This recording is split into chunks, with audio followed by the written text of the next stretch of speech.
Really? That would be really great. Thank you.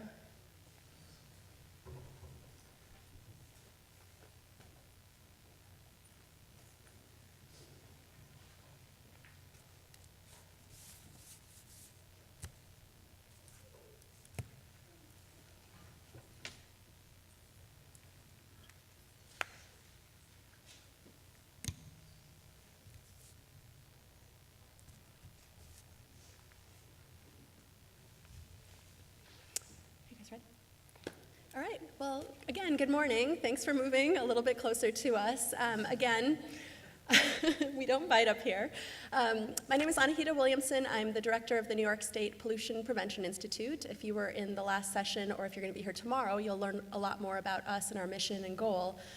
This morning, we have a real great opportunity to talk to some very renowned resources that we have in New York State. When we talk about academia, sometimes I think the industry oftentimes looks to academia as being very theoretical. They do a lot of research that gets published in great journals, but they don't see a lot of how it can be applied to them. That's some of the feedback we receive. So one of the things I'd like to talk about today is sustainability, green engineering, what's going on at these great schools, how are they both doing theoretical research and what's important about that, what's important about doing fundamental research, because that's truly what will change New York State and make it become more innovative. And how do you develop these new technologies that companies can implement and use that are cost effective or alternatives to chemicals, these different issues that we've talked about today and the global economy as it's going to be moving in the future really requires universities' input and participation. So today we have representation from RPI, Cornell, and University at Buffalo. I'm very pleased through the P2I, we are partnered with 4 universities to help carry out our mission and goal. Clarkson, University of Buffalo, RPI, and RIT where we're housed. And we've also recently partnered with Cornell University for a major initiative in the food sector industry, food and ag. Obviously Cornell is very well renowned in ag, and we have an opportunity to do a lot in the Finger Lakes area. We've received a grant from the EDA to really make some improvements and implement curriculum and technologies, again, that will make companies cost effective, competitive, and have the ability to stay in New York State and do their business here.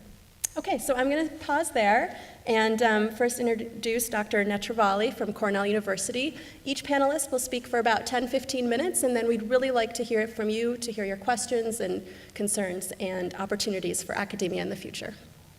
Dr. Netravalli.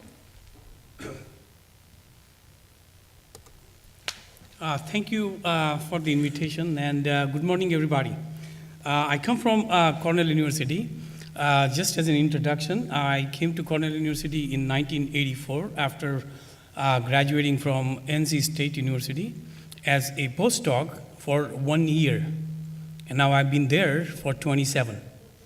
So you can see the attraction I have for Cornell University. I'm in the Department of Fiber Science and Apparel Design. It's actually a unique combination where we do a lot of fiber science, engineering related materials, and I'll show you some of my research.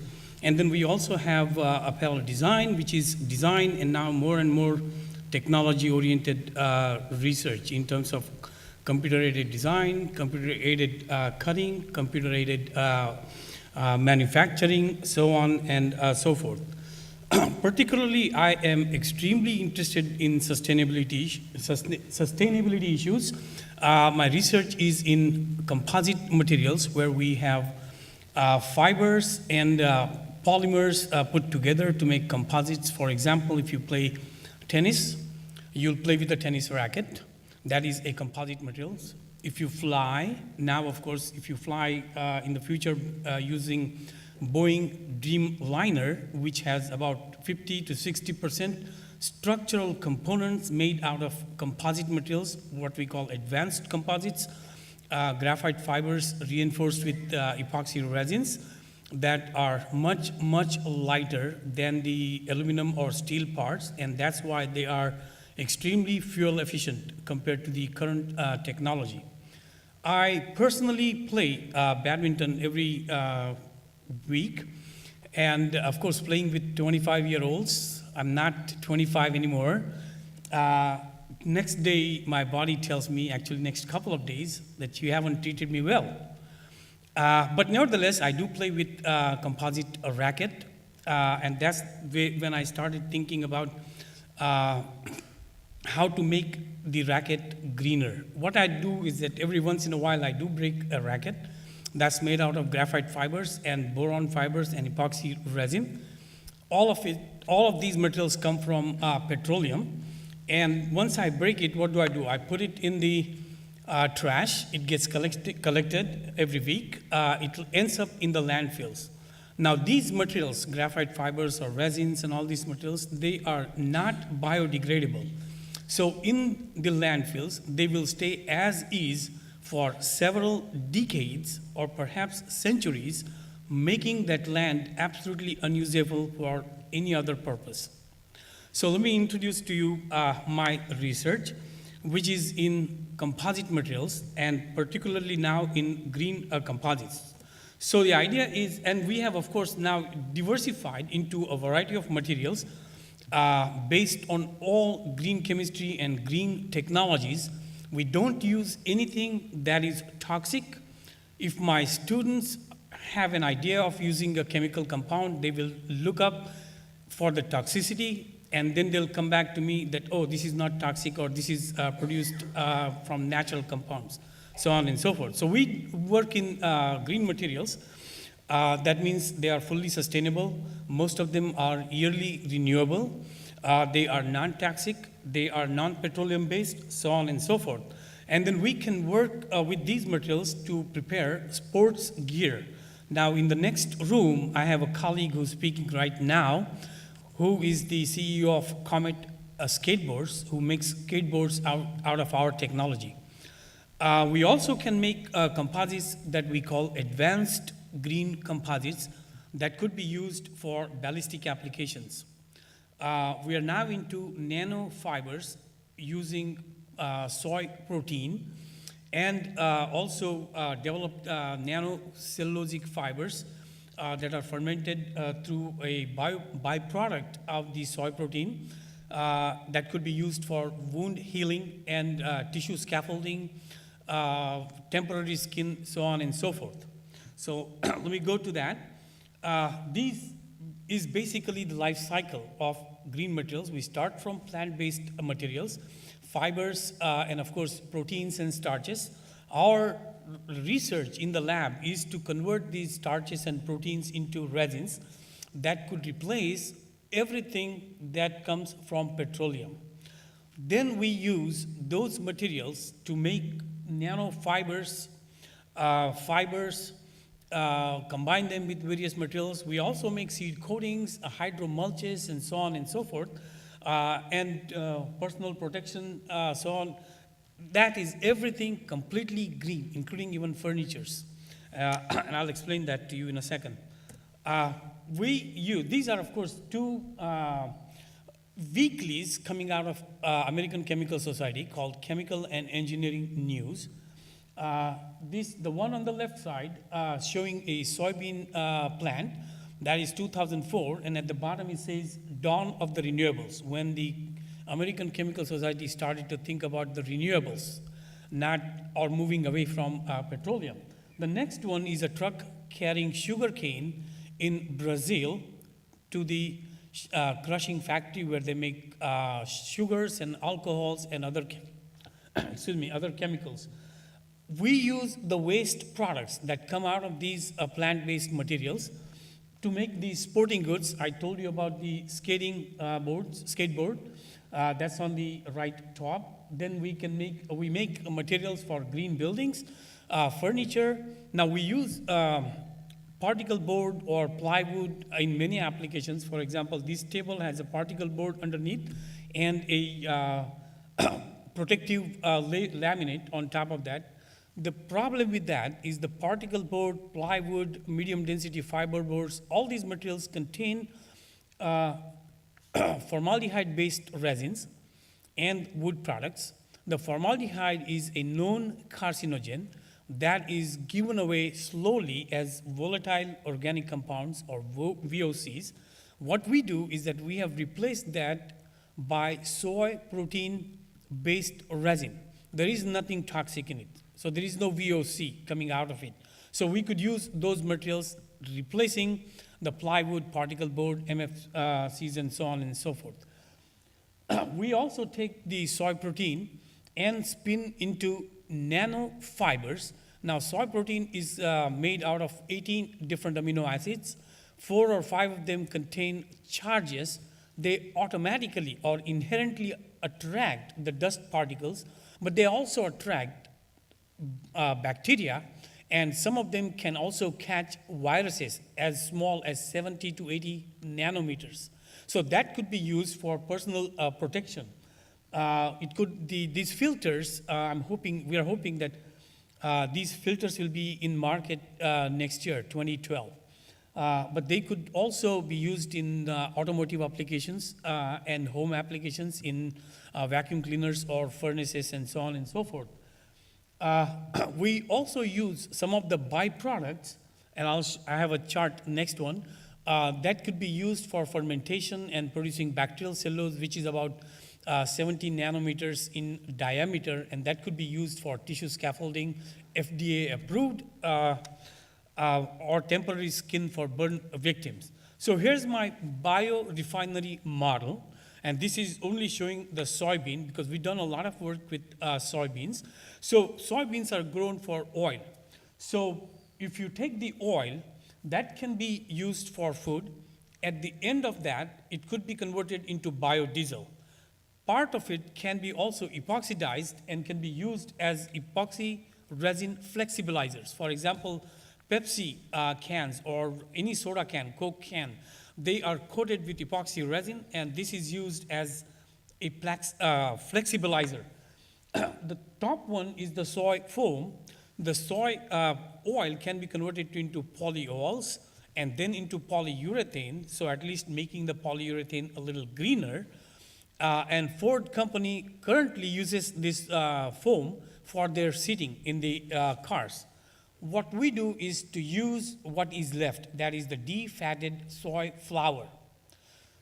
We take that soy flour and separate it out into protein and carbohydrates. Proteins could be used or modified into resins, into furniture or sporting goods like skateboards. It could be also spun using electrospinning technique into nanofibers, which we're doing now, and used into filters, all kinds of filters. But the carbohydrates could be fermented. There are 5 different sugars in it: fructose, glucose, sucrose, raffinose, and stachyose. And the acetobacter that ferments it, excretes or secretes these nanocellulosic fibers, which are very highly oriented, very highly crystalline. So obviously or inherently they are very strong materials, and they are 100% cellulose. They could be used for medical applications, could be used for a variety of applications, including the diaphragms in the speakers, in the earbuds.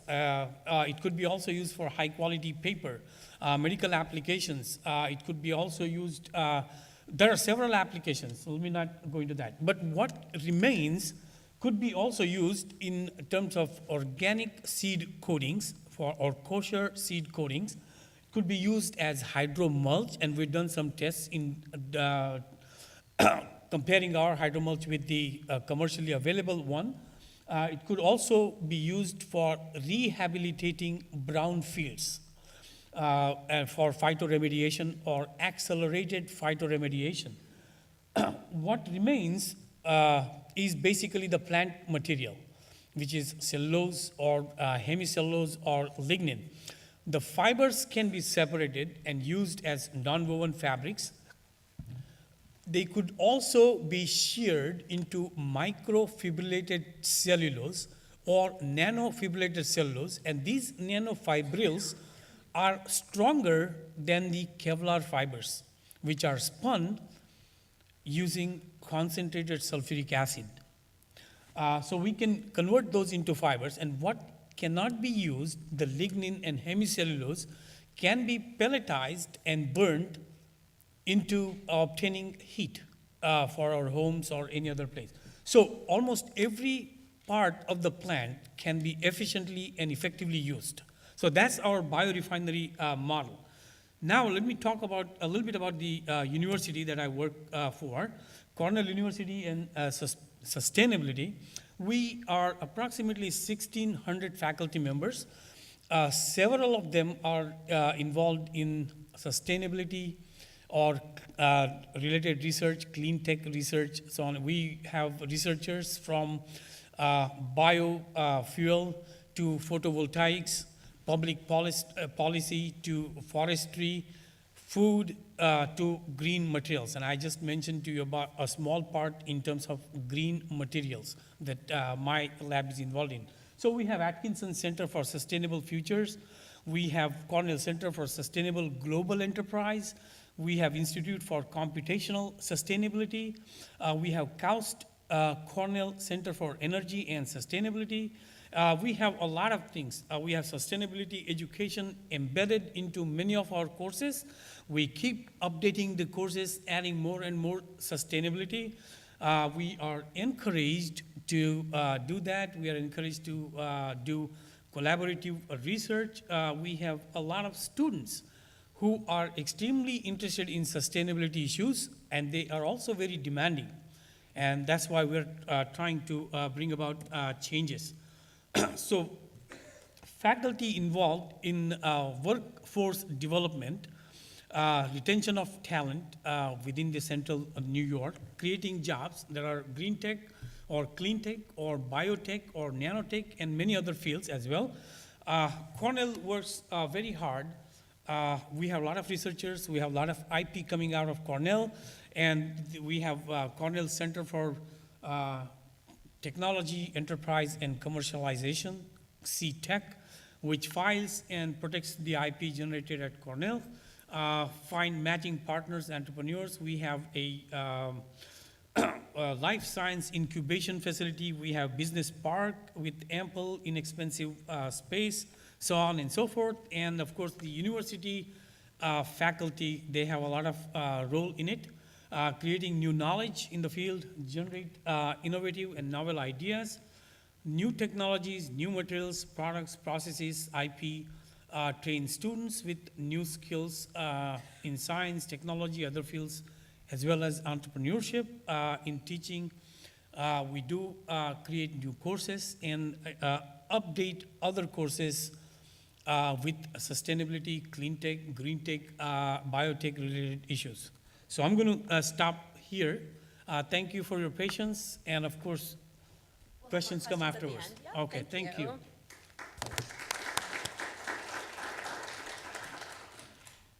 Okay, next we have Dr. Joel Plowski from RPI.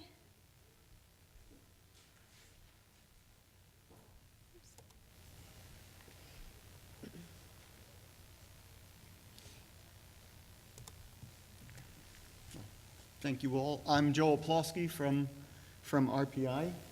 I'm in the Chemical and Biological Engineering Department at RPI, and I thought I'd talk to you, give you one slide about what I do personally, and then talk to you about some of the programs that are going on at the Institute. I have my fingers in a lot of different pies. I work in thermal energy on making devices that can serve as enhanced heat transfer devices, both for cooling off, say, microelectronic components, or even things like cooling off portions of the brain in epileptics. Our work is sponsored by NASA, and I've actually spent the last year and a half or so running some of these experiments on the International Space Station. We work also in the area of interfacial phenomena, looking at fundamental interactions between fluids and surfaces, primarily so that we can go ahead and control, say, self-assembly processes, because one of the things we're interested in is making highly porous new insulation materials. I work a lot for the microelectronic and photonic industry. So GRC stands for Global Research Collaboration. It's part of the Semiconductor Research Corporation that funds university research. And Smart Lighting refers to our Smart Lighting Engineering Research Center that's sponsored by NSF. And for those guys, I work on the fundamentals of dielectric breakdown, how insulators break down, and how that affects, say, the lifetime of a microprocessor or an LED. And in the Smart Lighting Center, I work primarily on photocatalytic LED systems for air and water purification applications. With a sort of larger group at RPI and several other universities and businesses like IBM and GE and a few of the national labs, we are also working on sustainability. This is kind of like a modern day alchemy, almost, where what we're doing is trying to look at how we can go ahead and replace rare materials and rare elements with things that are more earth abundant. And applications in this area are in the areas of LEDs, in the area of catalysts for doing chemical transformations, and also in the area of photovoltaics. The work that we do over at the RPI is really divided into 5 signature thrusts, right? One is for energy in the environment, where we have strong programs, say, in renewable energy and smart buildings. The second is in media, arts, science, and technology, where we're trying to go ahead and get a synergistic view of how we can combine art, science, and technology together. And for those of you that are sort of from the area, most of this work is done in our big MPAC Center. We have a large program in biotechnology and life sciences that looks at anything from global health to new functional kinds of biomaterials that can either be implanted or used for other purposes. We have a big program in computational science and engineering that's sort of fueled by the supercomputer that we have on campus, a computer facility, for example, that's open to anybody from any of the state agencies and all sorts of other New York State entities. RPI only actually takes up about 20% of the time that's used on this computer. And the 5th thrust really is in nanotechnology and advanced materials, where we're working on things like microelectronic materials and photonic materials and photovoltaic materials and new battery technology. Most of the work is done through the centers, and this is a really busy slide here, but you can see how many centers we have throughout the entire institute. Some of them are really heavily involved in sustainability, like the Baruch Center for Biochemical Solar Energy Research, our Center for Future Energy Systems that's sponsored by NISTAR, that's designed really to go ahead and look at energy sort of sustainability issues, and our Center for Automation Technologies and Systems that's designed also to go ahead and help out industry, right? But there are a wide variety of these people. The top group really reports to the Vice President of Research, whose name was on our first slide. All the other centers within the school report to the individual schools, but you can see then how the whole institute is sort of integrated really around what goes on inside these centers.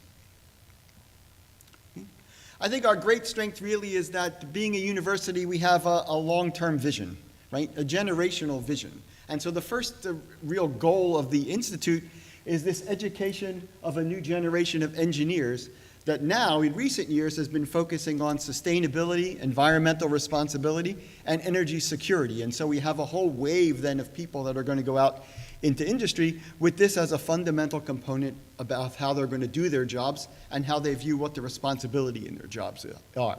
Right? The second important aspect of what we do is that we really feel that we're developing fundamental knowledge that's necessary sort of to fuel 21st century industry. Right? And then the real goal of that would be to develop whole new industries somehow based on the new technology for New York State. Okay. Now, I'd like to talk about a couple of examples of sort of what we're doing that may have impact with what you're interested in. In our Center for Architecture and Ecology, for example, they're working with Skidmore, Owings, Merrill down in New York City to develop a green system that actually incorporates living plant structure within a traditional HVAC system, right? To go ahead and reduce energy consumption in buildings, to remove toxins in buildings that are very highly sealed, and just to overall improve the quality of the environment, say, by having this sort of huge living wall that would be present and incorporated into the building system itself. On the other side, we have a kind of inorganic application. This integrated concentrating solar facade system is a kind of building integrated photovoltaic system. It provides electric power, it helps with thermal management of the building, and it also goes ahead and can be used to sort of control the lighting environment on the inside of the building as well, as it's harnessing this electrical energy. About 5 minutes? I've only got a couple slides left. Okay. Our Smart Lighting ERC, of which I'm a member, really has the task of synthesizing light for the benefit of humanity. We're focused on solid-state lighting sources, and our goal really is to use lighting beyond just a regular light bulb. So, for example, it's well known that lighting has effects on human health, and we can then synthesize lighting to sort of replace all of the beneficial elements that we generally get from the sun and help reduce things like diabetes, breast cancer, and that sort of thing for people who are constantly in an environment where all they have is sort of artificial light. On the other hand, we also, by using this technology, remove, say, all of the mercury and toxic materials that are present in things like complex fluorescent bulbs.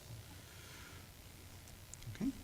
Our Center for Automation Technology and Systems and the Center for Future Energy Systems is involved really in helping out New York industry, both short-term and long-term, in things like advanced manufacturing technology, modeling and control technology to help for energy efficiency or just processing efficiency, and vision and sensing. And I show here 2 pictures. The one on the upper right is a fuel cell test bed, so we do a lot of work on both polymer membrane fuel cells and solid oxide fuel cells. And the little picture on the bottom is an advanced material that forms some of the basis for a new generation of lithium-ion batteries. And finally, we have some educational resources that are also benefit really to state and to individual companies. Just this year, we introduced a new major course of study on sustainability studies at RPI. It's run from our Department of Science and Technology Studies, which is in the Humanities and Social Sciences School. So it really draws on an interdisciplinary program that we had a long time ago in design, innovation, and society, trying to merge the technological, social, and policy aspects all together. Anybody in our school can actually take this as a sort of minor, and that's become a popular minor for the folks in the engineering school. Of direct benefit, say, to companies in New York State are really our undergraduate research program, this URP program, and also design programs that we have within the individual departments. So we have a big design effort in the chemical engineering department, right? But we're a little bit separate from the rest of the engineering school because of what we inherently make. The rest of the engineering school participates in something called the Multidisciplinary Design Lab, right? And this really helps industry with short-term solutions, right? Our students get some real-world engineering experience. The corporate sponsors actually bring real-world problems, and the students work in multidisciplinary teams to actually solve this problem over the course of a term or perhaps 2 terms. So you can get one or multiple solutions to evaluate for your individual problem. And then there's also the undergraduate research program, which is a little more focused, right? And helps out industry, say, on simple problems that they might have that would take, on the order of a term. And then we also, of course, supplement that with government-funded research, too, to introduce our undergraduates to real-world issues.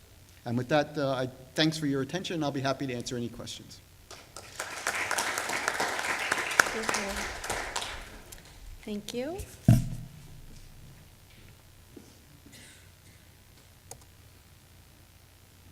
Our final speaker. I have to be careful because I'm the only thing separating you from lunch. So. Ryan McPherson from University of Buffalo. Great. See if I can just get this back to the beginning here. There we go.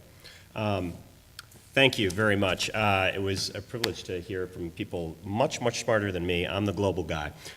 So I want to give a little bit of an overview, really, of where we are at the University of Buffalo right now and how we're organizing ourselves at the Academy for Sustainability. I came on about 2.5, 3 months ago. I've been at the university for a long time and oversaw our advocacy program. So the last time I was in this room, we were actually presenting to the legislative leaders. So this is a much more enjoyable experience. So I'm looking forward to it. First, I'd like to talk a little bit about sustainability. And, we live in a finite world, and there are limited resources, of course. And I think one of the key things for us to constantly remember is that nature always bats last. And in our thinking that frames how we think about sustainability, really the quest is how really graceful will we make that transition in terms of dealing with those finite resources. The idea and the concept of sustainability, I think, is best framed really by Einstein's quote, which is, we really have to think differently about the solutions that we need in order to create a truly sustainable planet, a truly sustainable university, a truly sustainable state. And so I like this because it really frames the way that I think we need to approach our challenges that we face. And we can't use the same type of thinking, of course, that created them. At the University of Buffalo, our president, Satish Tripathi, talks about the 3 E's, and he talks about excellence, engagement, and efficiency. We have 3 E's within our sustainability efforts at the university as well, and we think about the economy or economic efficiency, of course, the environment and ecology, and equity, and working to really, I think, empower our workforce at the academy. So that's really the rubric, I think, of what we mean when we say sustainability. What we don't mean is Birkenstocks and tie-dyes, flowers and inner peace, freezing in the dark, reading by candlelight, tofu, or peace, love, joy, and Homer Simpson. That is not what we're talking about. I think that's one of the big challenges that we face in this movement and in these types of conversations, is that people immediately peg us or peg these efforts in this light. What we mean at UB is really innovation, improving the quality of life through innovation more specifically. And that's what I'm going to talk a little bit about with the remainder of my time here today.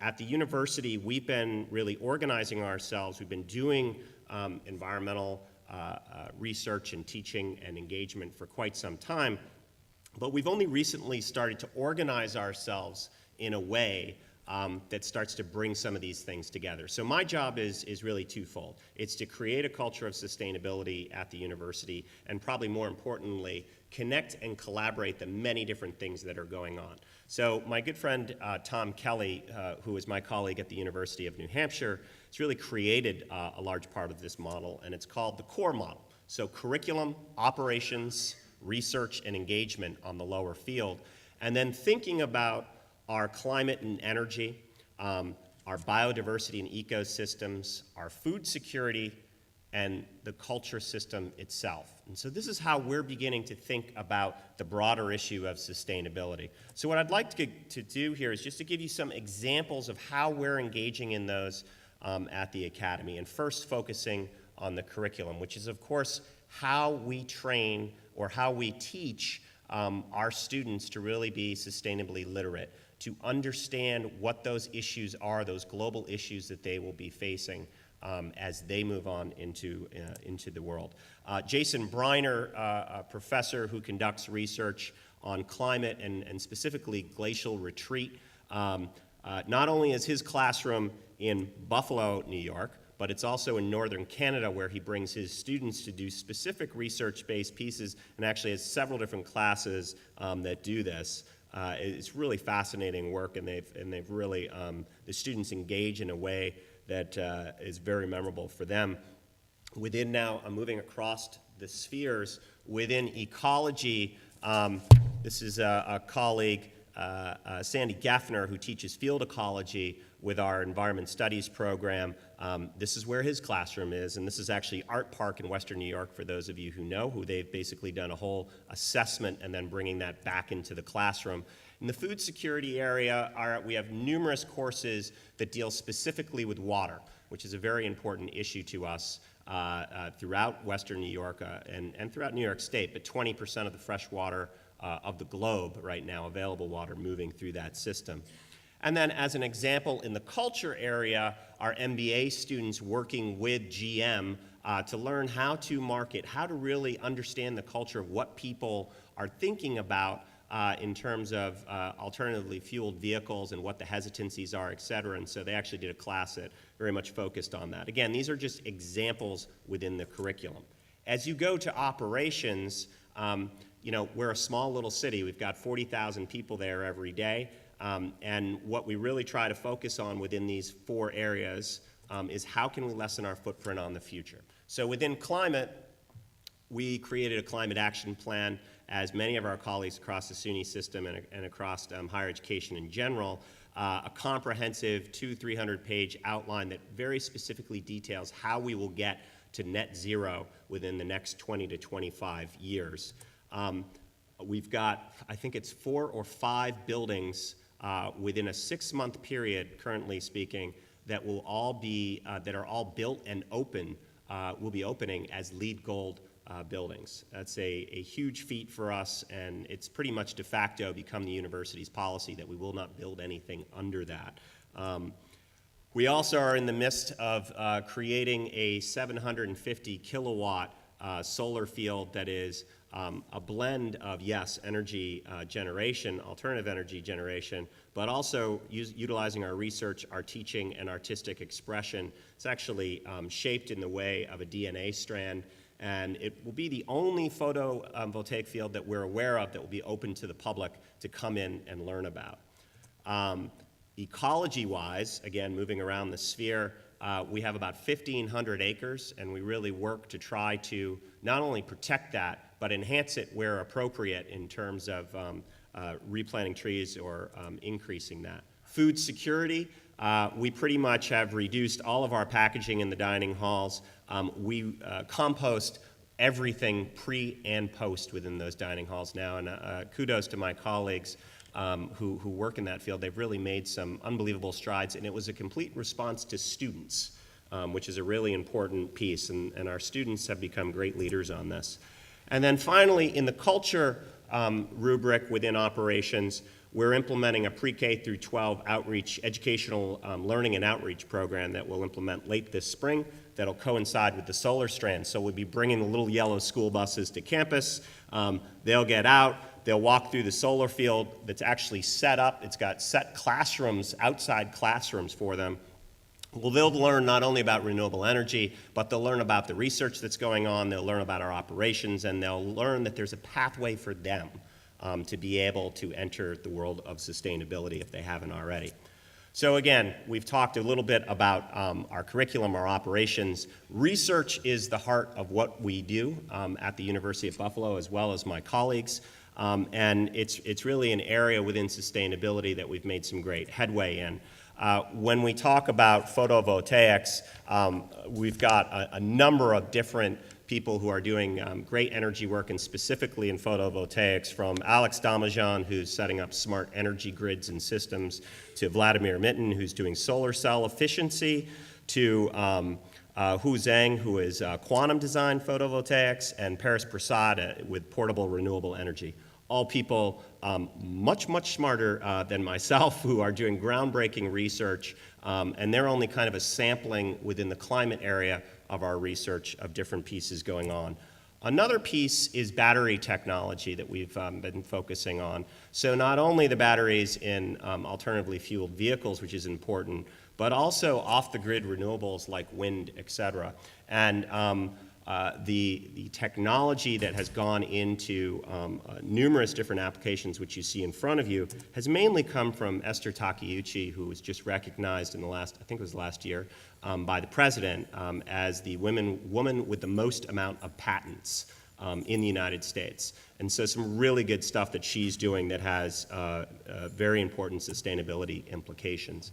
Alan Rabideau, as we move over into the ecology sector, has been doing great work with the ERIE program and its ecological restoration throughout the Great Lakes of Western New York, and that's funded by an NSF IGRIT award. And then, of course, we've been doing some additional pieces across the board on mercury and bioaccumulation up the food chain through our chemistry department. Within the food security area, we've had some very good increases in bringing people together, studying that subject, empowering the local community, et cetera. This was a food summit that was done just recently at the university and met with a lot of success. We also, in the culture area, this is a faculty member who has really done some, Trina Hamilton is her name. She studies, she's in geography, and she studies corporate, environmental, and social responsibility and the important role that that plays in understanding what people are thinking about those subjects. And her colleague, Ken Shockley, who's in the philosophy department, he's actually in Durban, South Africa today at the climate talks. His research focuses on three general areas: ethical theory, environmental values and their public expression, and the ethical dimensions of collectives. We usually don't think of this within the sustainability rubric, but it's really important if we want to cause social change. That component of it is just as important as the energy side.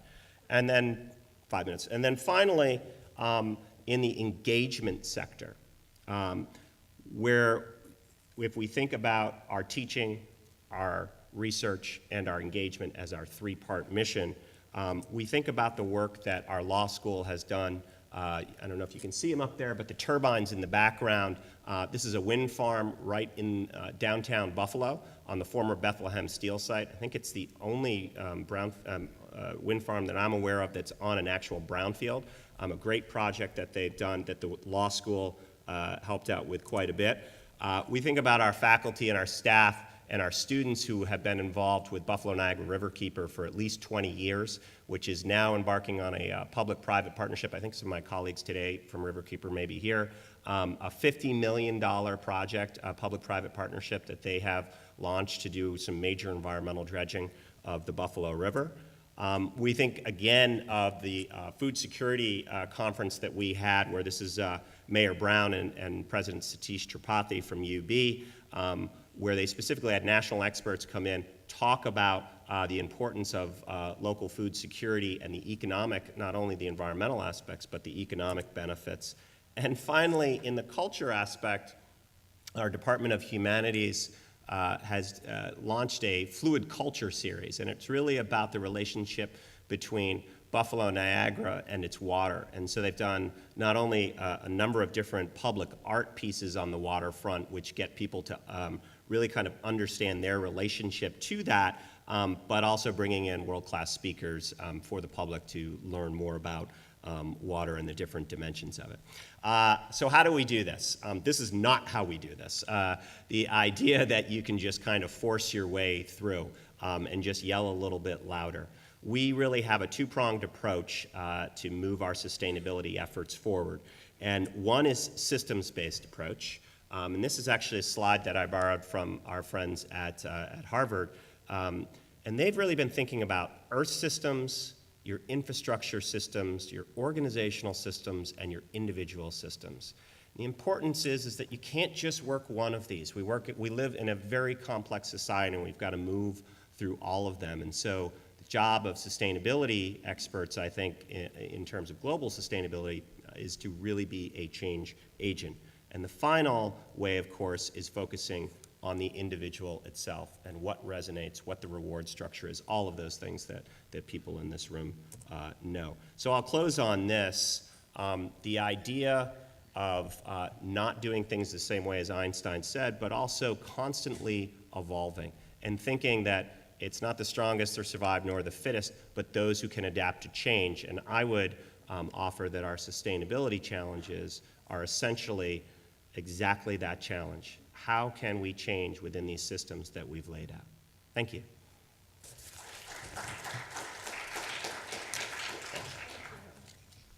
Thanks, Ryan. Thanks to all our panelists. Now we have an opportunity to have some questions from all of you. It could be general for any of them or specific to what you saw that they discussed. Don't be shy. Okay, I'll get us started. So obviously we have a wealth of knowledge at our fingertips here with the universities.